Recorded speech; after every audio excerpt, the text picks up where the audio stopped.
Tuhan melakukan, menggenapkan apa yang diwahyukannya kepada saudara dan saya. Yang diperlukan adalah percaya. Kalau saudara mau bersama Tuhan Yesus, tidak ada yang tidak bisa.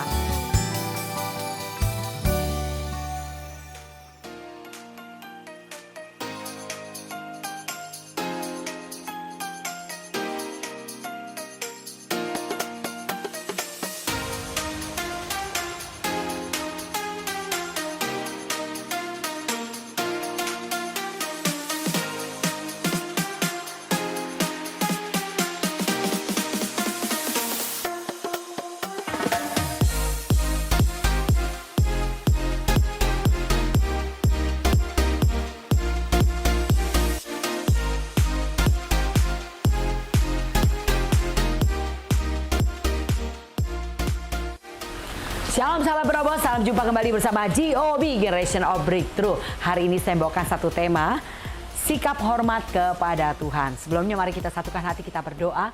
Hatinya kami naikkan syukur untuk kembali kesempatan yang Tuhan percayakan kami menerima kebenaran firman Tuhan. Mari Allah Roh Kudus sendiri yang mewahyukan hikmat pengertian. Buat kami mengerti isi hati Tuhan. Berbicara Tuhan, kami siap mendengarkan. Dalam nama Tuhan Yesus, haleluya, amin. Saudara, bacaan kita dari Mazmur 2 ayat ke-11. Beribadalah kepada Tuhan dengan takut dan ciumlah kakinya dengan gemetar. Ya saudara, ini dia yang Tuhan mau untuk kita lakukan ya dalam beribadah kepada Tuhan. Beribadalah dengan takut dan ciumlah kakinya dengan gemetar. Artinya ada satu sikap hormat yang sangat luar biasa kepada Tuhan. Kenapa kita harus melakukan hal demikian? Kita di sini belajar dulu ya saudara. Siapakah Tuhan Yesus bagi kita orang percaya? Ini perlu kita kenali sehingga kita tahu bagaimana sikap yang harus kita lakukan kepada Tuhan. Nah saudara, Tuhan Yesus itu adalah pencipta seluruh isi muka bumi ini. Binatang, tumbuhan, manusia semua diciptakan oleh Tuhan ya. Jadi dia penguasa, dia menciptakan semuanya. Dan ia juga adalah pengendali alam semesta dan kehidupan manusia. Apapun yang terjadi atas alam semesta ini semua di bawah kendali Tuhan. Dan apapun yang terjadi juga atas manusia semua di bawah pengendalian Tuhan. Dan Tuhan itu adalah penyembuh, pemulih dan penolong satu-satunya. Itu saudara harus kita percaya. Jangan cuman kita nyanyi ya, kalau nyanyi kita pinter ya berkata Yesus tabib yang ajaib, wah dia menyembuhkan. Tapi numpang tanya nih, waktu saudara keadaan sakit datang kepada Tuhan enggak? Yang ada seringkali saya mendengar, maaf gak bisa datang, kepala saya lagi sakit. Maaf gak bisa datang, lagi buang-buang air terus. Maaf gak bisa datang, lagi gak enak badan. Wah saudara, ini salah rumus banget ya. Harusnya yang harus kita lakukan adalah waktu sakit justru datang kepada Tuhan Yesus. Dia penyembuh yang hebat saudara. Saya juga punya pengalaman ya, beberapa waktu kemarin saya positif saudara. Anak saya nggak enak badan, dia periksa ternyata dia positif. Jadi kita sekeluarga diperiksa juga, saya ikut positif. Jadi saya isoman bersama dengan anak saya begitu berdua. Dan saya ambil keputusan datang kepada Tuhan bukan karena obat saya sembuh, tapi karena saya datang sama Tuhan. Dan ketika saya melakukan, saya membuktikan saudara benar datang kepada Tuhan keadaan pasti lebih baik. Waktu setiap kali saya datang beribadah, saya tambah kekuatan, imun saya tambah naik, dan saya sembuh dalam waktu yang singkat negatif. Nah ya saudara ya, buktikan bahwa Tuhan kita Allah penyembuh. Dengan cara apa? Dikala sakit bukannya gak datang, tapi justru kita harus datang kepada Tuhan. Dan saudara akan menerima kesembuhannya daripada Tuhan. Dan ia pemulih. Kalau kondisi saudara hari ini mungkin dalam rumah tangga lagi ada masalah, atau anak saudara dalam keadaan berontak, atau terlibat dalam narkoba, atau segala hal yang tidak enak yang saudara alami hari ini. Saudara mau mengalami pemulihan, kuncinya cuma satu, datang kepada Tuhan Yesus. Dia Allah yang sanggup memulihkan kehidupan saudara. Nah juga dia adalah penolong satu-satunya, seperti yang dikatakan dalam Mazmur 46 ayat 2. Daud berkata demikian, dikatakan Tuhan adalah perlindungan dan kekuatannya, dan sebagai penolong dalam kesesakan sangat terbukti ya. Jadi kalau saudara dalam keadaan sesak dan mengalami kesesakan dan menghadapi masalah, pastikan datang kepada Tuhan Yesus. Dia penolong yang dikatakan sangat terbukti. Nah, Daud sudah mengalami hal demikian. Daud sudah mengalami ada begitu banyak masalah kesesakan dihadapi, tapi waktu datang kepada Tuhan dia melihat bagaimana dikatakan Tuhan menjadi penolongnya dan selalu terbukti pertolongannya. Ya saudara, dan bukan hanya itu saja dikatakan Tuhan itu juga adalah Tuhan yang memberi kemenangan. Seperti cerita yang kita tahu tentang Yosafat ya. Bagaimana Yosafat ketika itu dikatakan diserang oleh dua pasukan besar yaitu Amon dan Moab. Dan pada saat itu Yosafat sangat ketakutan dan keputusan yang diambil adalah ia mengambil puasa dan ia mencari Tuhan.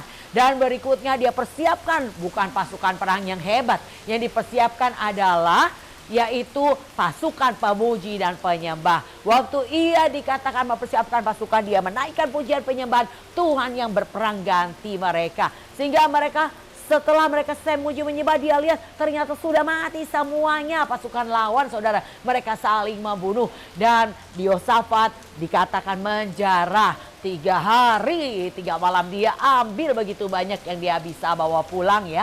Nah inilah saudara disebut Tuhan yang berperang ganti kita. Bukan kita tapi Tuhan yang berperang. Jadi Tuhan memberikan kemenangan buat kita. Dan Tuhan juga yang memberi jaminan keselamatan kekal.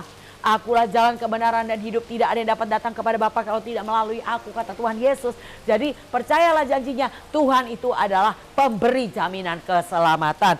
Dan Tuhan yang menyertai kita sampai kesudahan zaman atau sampai akhir zaman. Tuhan janji akan menyertai kita. Jadi kalau kita disertai dengan Tuhan yang besar, apa sih yang perlu kita takutkan? Tidak perlu ya saudara, percayalah kita pasti bisa melewati setiap masalah kita dengan kemenangan.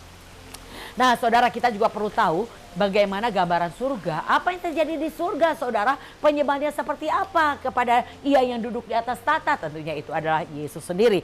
Dikatakan dalam Wahyu 4 ayat 8 sampai dengan 11. Dan keempat makhluk itu masing-masing bersayap 6. Sekelilingnya dan di sebelah dalamnya penuh dengan mata. Dan dengan tidak berhenti-hentinya mereka berseru siang dan malam. Kudus, kudus, kuduslah Tuhan Allah yang maha kudus, yang sudah ada dan yang akan datang. Dan setiap kali makhluk itu mempersembahkan puji-pujian dan hormat dan ucapan syukur kepada Dia yang duduk di atas tahta itu dan yang hidup sampai selama-lamanya.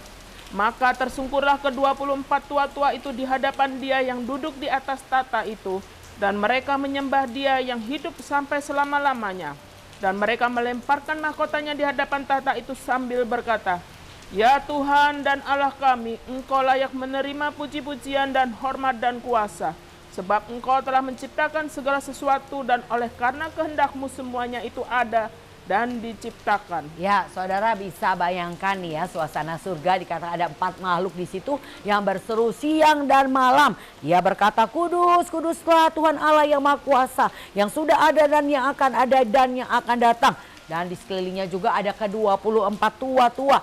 Ia tersungkur, dikata mereka tersungkur di hadapan Tuhan yang duduk di atas tahta. Mereka menyembah Tuhan yang hidup sampai selama-lamanya. Dan mereka melemparkan mahkotanya di hadapan tahta itu sambil berkata, Ya Tuhan dan Allah kami, Kau layak menerima pujian, hormat, kuasa.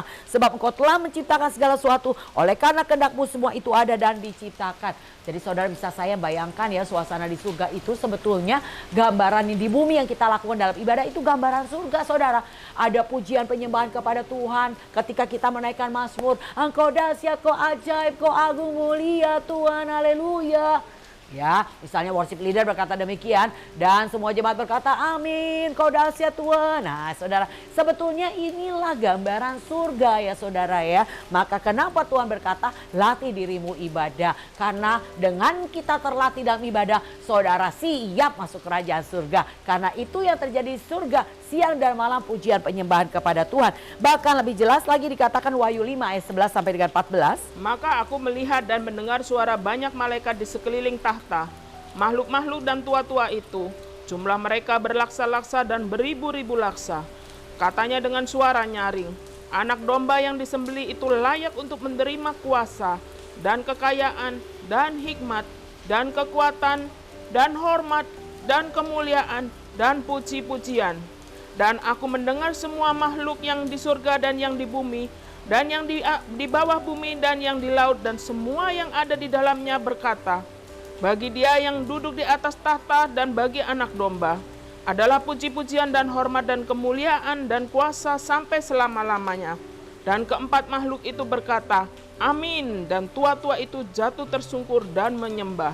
Ya, saudara bisa membayangkan suasana surga. Sedemikian ya saudara, bukan hanya 4 makhluk dan 24 tua-tua, tapi di situ dikatakan juga banyak malaikat di sekeliling tahta dan makhluk-makhluk dan tua-tua, jumlah mereka berlaksa-laksa dan bahkan beribu-ribu laksa. Mereka semua dikatakan dengan suara nyaring berkata, anak domba yang disembelih layak menerima kuasa, kekayaan, hikmat dan kekuatan, hormat, kemuliaan dan puji-pujian. Begitu ya saudara. Dan dikatakan semua makhluk di surga, di bumi, di bawah bumi, yang di laut, semua yang ada di dalamnya berkata, juga menyambut dengan pujian bagi Dia yang duduk di atas tahta, bagi anak domba, puji-pujian, hormat, kemuliaan, kuasa sampai selama-lamanya. Dan keempat makhluk itu berkata, amin. Lalu tua-tua itu jatuh kembali tersungkur dan menyembah Tuhan. Wow, keren banget saudara. Bisa bayangkan ya, itu suasana surgawi. Dan saya juga merasakan ketika di dalam ibadah hal seperti demikian, suasana surgawi. Demikian kita rasakan di muka bumi di dalam ibadah ya saudara. Nah, itu yang terjadi di surga, saudara. Tetapi apa yang dilakukan manusia di bumi, kita pelajari di sini. Ada banyak manusia di bumi melakukan hal demikian. Coba dibaca Yeremia 25 ayat 3 dan 4. Sejak dari tahun yang ke-13 pemerintahan Yosia bin Amon, Raja Yehuda, sampai hari ini, jadi sudah 23 tahun lamanya, firman Tuhan datang kepadaku dan terus-menerus aku mengucapkannya kepadamu, tetapi kamu tidak mau mendengarkannya. Juga Tuhan terus-menerus mengutus kepadamu semua hambanya, yakni nabi-nabi, tetapi kamu tidak mau mendengarkan dan memperhatikannya. Ya saudara, di bumi yang dilakukan manusia, Tuhan sudah mengutus nabi-nabinya. Tuhan sudah berbicara terus-menerus. Bahkan 23 tahun mereka bangsa Israel diingatkan untuk mereka melakukan ketetapan Tuhan. Tapi dikatakan di sini mereka tidak mau mendengarkan dan tidak mau memperhatikan. Wow saudara, di surga semua hormat sama Tuhan. Di bumi manusia nggak mau dengar, nggak mau perhatikan coba. Dan bahkan dikatakan dalam Yeremia 13 ayat 11. Sebab seperti ikat pinggang melekat pada pinggang seseorang, demikianlah tadinya segenap kaum Israel dan segenap kaum Yehuda kulekatkan kepadaku. Demikianlah firman Tuhan, supaya mereka itu menjadi umat, menjadi ternama, terpuji dan terhormat bagiku. Tetapi mereka itu tidak mau mendengar. Tetapi mereka tidak mau mendengar. Padahal Tuhan mau melekatkan mereka kepada Tuhan Yesus saudara ya. Dikatakan di dalam Yohanes 6 ayat 65 demikian.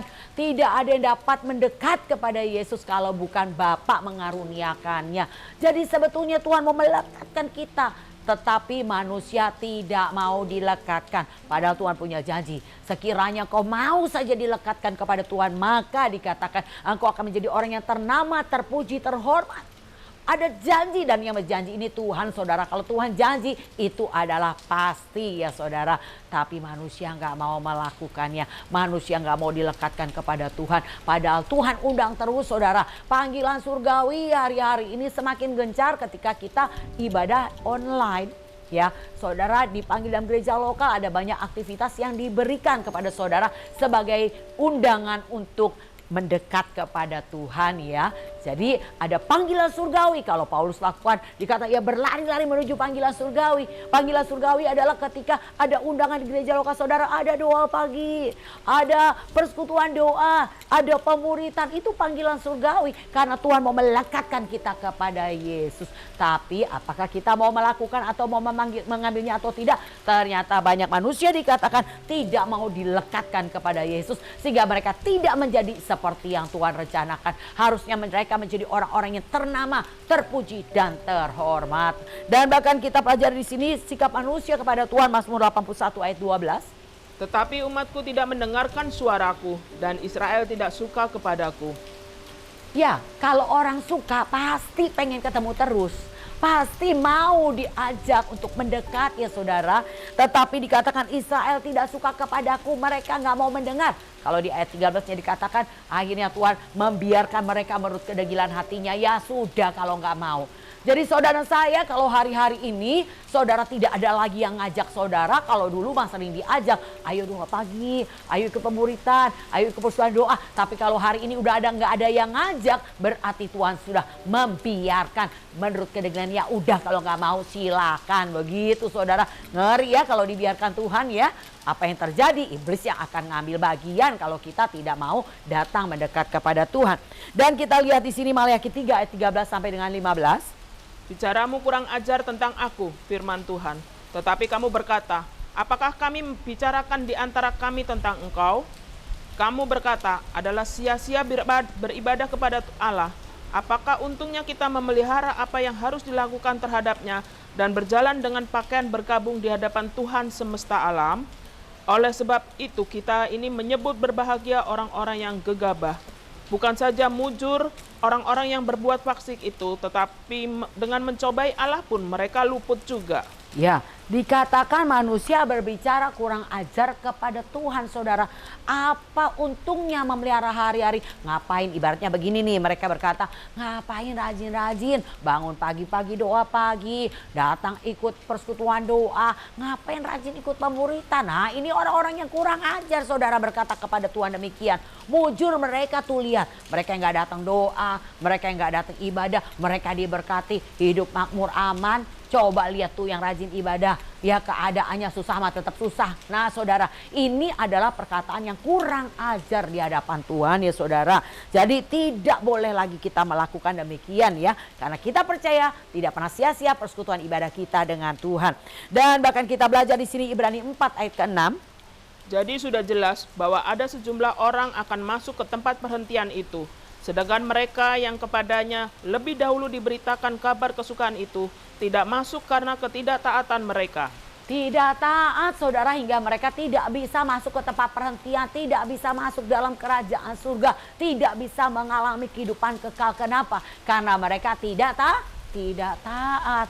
Makanya saudara percayalah, saudara ada di gereja lokal saudara hari ini, bukan saudara yang memilih. Tuhan memilih dan menempatkan saudara di gereja lokal. Untuk apa? Untuk kita menghasilkan buah. Jadi itu yang Tuhan mau lakukan. Bagian kita apa? Ya udah taat aja. Gereja lokal adalah sekolah kehidupan buat kita. Di mana kita di situ diajar, kita diberi nasihat, kita dituntun, dapat makanan rohani. Itu di gereja lokal saudara. Jadi yang diperlukan adalah taat aja. Amin. Dan kita lihat di sini apa yang dilakukan manusia di bumi terhadap Tuhan. 2 Tawarik 14 ayat 12. Ia berbuat yang jahat karena ia tidak tekun mencari Tuhan. Ya, manusia tidak tekun cari Tuhan. Dulu cari Tuhan, tapi sekarang sudah tidak cari Tuhan lagi. Ini yang membuat manusia berubah menjadi jahat karena tidak tekun mencari Tuhannya. Dan bahkan Yakobus 4 ayat keempat dikatakan, Hai kamu orang-orang yang tidak setia, tidakkah kamu tahu bahwa persahabatan dengan dunia adalah permusuhan dengan Allah? Jadi barang siapa hendak menjadi sahabat dunia ini, ia menjadikan dirinya musuh Allah. Iya, jadi banyak orang yang tidak setia, lebih bersahabat kepada dunia, lebih melakukan keinginan dunia daripada melakukan kehendak Tuhan. Inilah saudara yang dilakukan manusia kepada Tuhan yang sangat dihormati di surga saudara ya. Semua 4 makhluk, 24 tua-tua, semua malaikat, semua orang kudus yang ada di surga, mereka sangat hormat kepada Tuhan Yesus. Tapi kita di bumi terlalu ya saudara ya, yang dikatakan tadi gak mau dengar, gak mau perhatikan, gak mau dilekatkan kepada Tuhan, gak suka sama Tuhan, bicaranya kurang ajar, tidak taat, tidak tekun, tidak setia. Wow, kita harus bertobat. Manusia harus bertobat ya. Karena banyak manusia hari ini mencari keinginannya sendiri, bersandar kepada pikirannya sendiri, tidak mau diajar Tuhan, gak mau dimuridkan, gak mau disempurnakan, gak mau mengenal kebenaran saudara. Hai, apa yang akan terjadi dengan kita kalau hidup kita tidak dituntun Tuhan? Yang ada pasti berubah menjadi jahat. Keadaannya bukan makin naik tapi makin menurun. Itu yang terjadi kalau kita tidak mau mendekat kepada Tuhan. Nah saudara, sikap apa yang harus dilakukan manusia kepada Tuhan? Harusnya nih saudara, yang harus saudara lakukan hari ini adalah seperti dikatakan Ibrani 2 ayat 11 tadi, bahwa kita harus beribadah kepada Tuhan dengan takut. Bukan berarti takut seperti orang takut setan ya saudara ya. Artinya takut kalau nggak ibadah gitu ya. Nah saudara, saya ingat kesaksian ada seorang hamba Tuhan, dia bersaksi kedua orang tuanya idiot saudara ya. Tetapi yang dia melihat bagaimana kedua orang tuanya nggak ke gereja ya. Jadi dua-duanya idiot saudara. Tapi hari Minggu adalah hari yang harus ke gereja. Dia udah pagi-pagi menyiapkan diri. Semua anak-anaknya dibawa harus ke gereja. Dan apa yang terjadi?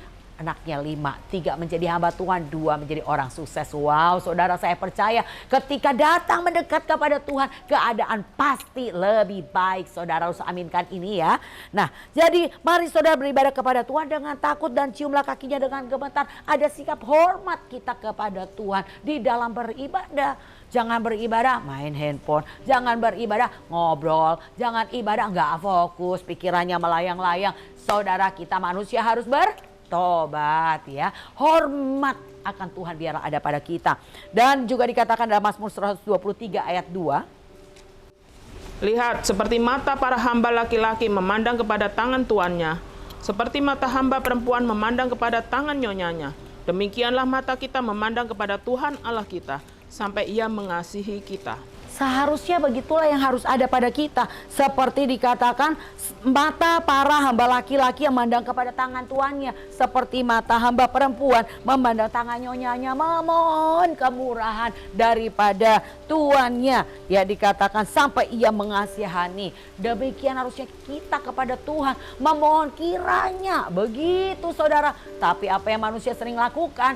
Wah, dengan gak hormat ya, ketika diundang, ayo nanti Pusondo, aduh gak sempat dah, sibuk. Wow saudara, sesibuk itu ya untuk Tuhan ya. Seringkali kita gak adil sama Tuhan. Maka itu yang dikatakan, inilah yang kututut daripadamu kata Tuhan. Keadilan, mencintai kesetiaan, dan sikap rendah hati di hadapan Allah. Ini yang Tuhan mau kita lakukan. Karena kita seringkali bersikap tidak adil sama Tuhan. Untuk manusia lain, untuk teman, sahabat, mungkin untuk keluarga, kita rela berjuang bayar harganya, tapi untuk Tuhan seringkali kita banyak alasan. Ini yang perlu bertobat. Manusia seringkali tidak adil. Ada amin. Seringkali manusia tidak adil sikapnya kepada Tuhan. Jadi yang Tuhan mau adalah saudara beranikah berkata ketika saudara mau ibadah, ada teman yang ngajak saudara nih mau traktir saudara makan. Nah, ada banyak orang berkata, aduh sorry gak bisa ibadah nih, ada janji sama teman. Wah, padahal ibadah udah sekian lama, seringkali kita udah ngambil keputusan untuk komitmen. Tapi kita bisa berkata membatalkan komitmen kita kepada Tuhan, untuk datang pada Tuhan hanya karena manusia. Wah, ini yang perlu bertobat, kita manusia, amin. Harus ada sikap hormat seperti tadi, memohon kemurahan Tuhan, kiranya Tuhan. Ya. Saudara, saya untuk bisa melayani sampai hari ini, saya memohon dengan tiarap sama Tuhan. Saya bilang, Tuhan layakkan aku tetap melayanimu Tuhan. Layakkan aku tetap melayanimu Tuhan. Memohon saudara. Ada banyak orang dengan begitu mudahnya berhenti nggak mau pelayanan lagi. Bisa ya saudara ya. Padahal Tuhan yang mempercayakan pelayanan itu, tapi kita dengan begitu mudahnya hanya karena kesel sama manusia, kita akhirnya berhenti melayani Tuhan. Wow, ini yang dikatakan manusia harus bertobat, saudara. Dan kita lihat dalam Filipi 2 ayat 12. Hai saudara-saudaraku yang kekasih, kamu senantiasa taat. Karena itu tetaplah kerjakan keselamatanmu dengan takut dan gentar. Bukan saja seperti waktu aku masih hadir, tetapi terlebih pula sekarang waktu aku tidak hadir. Tuhan mau kita mengerjakan keselamatan yang Tuhan sudah kasih cuma-cuma dengan takut dan gentar akan Tuhan. Jadi bukan berarti seperti ajaran Hypergrace ya, kita tidak boleh ya saudara, bahwa kalau saya sudah selamat saya pasti selamat. Wah, enggak ya. Kita harus kerjakan keselamatan yang Tuhan kasih cuma-cuma ini dengan apa? Takut dan gentar akan Tuhan. Lakukan perintah Tuhan seperti yang Tuhan mau, itu yang kita kerjakan. Menyenangkan hati Tuhan, itu yang kita mau lakukan. Nah saudara, jadi itu yang harus kita lakukan.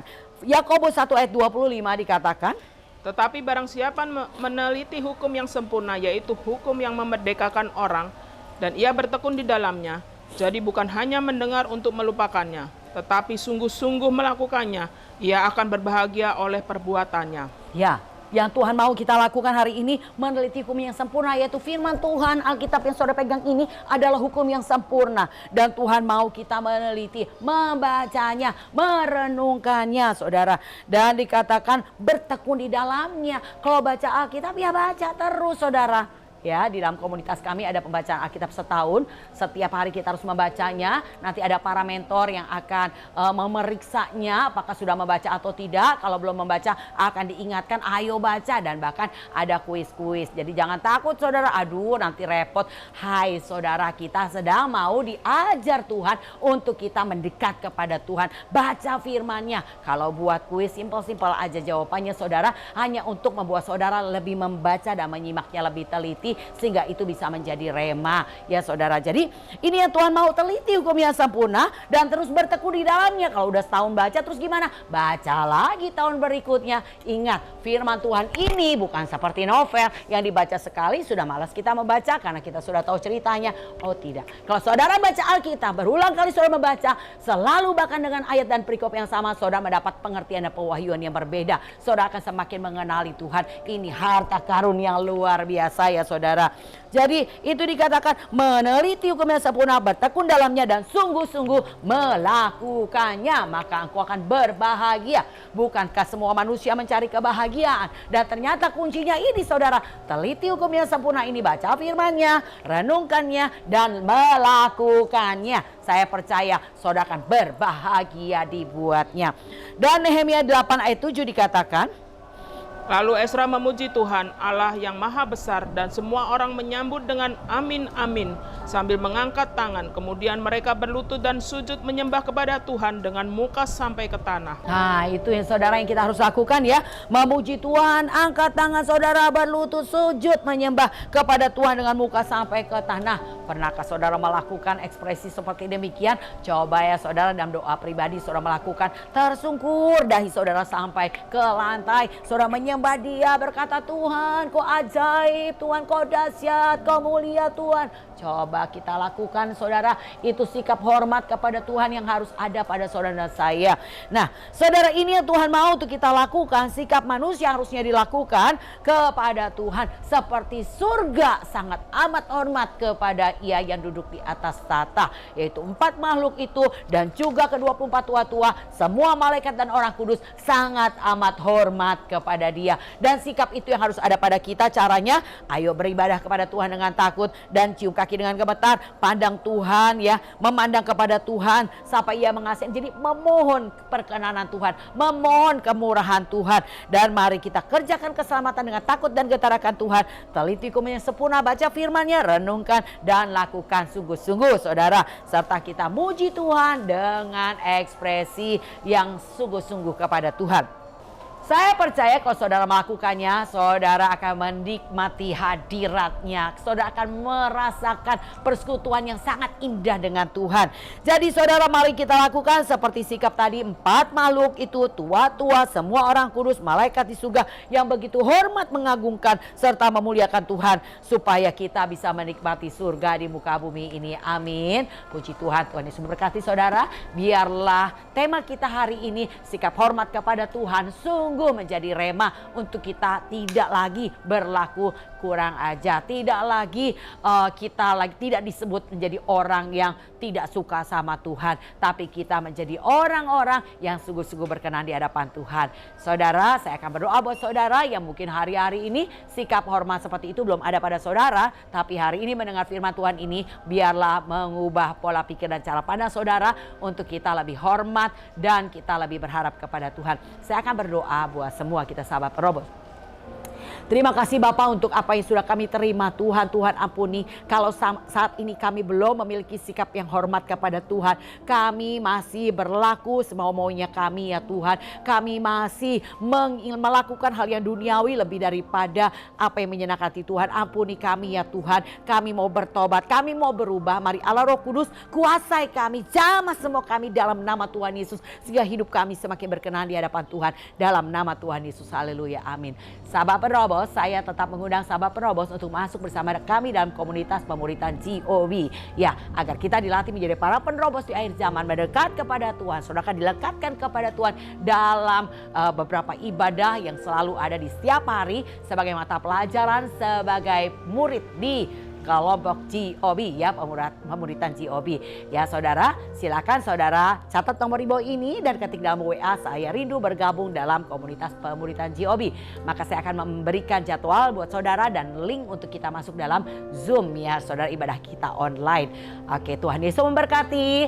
Tuhan memberkati kita senantiasa. Salam GOB.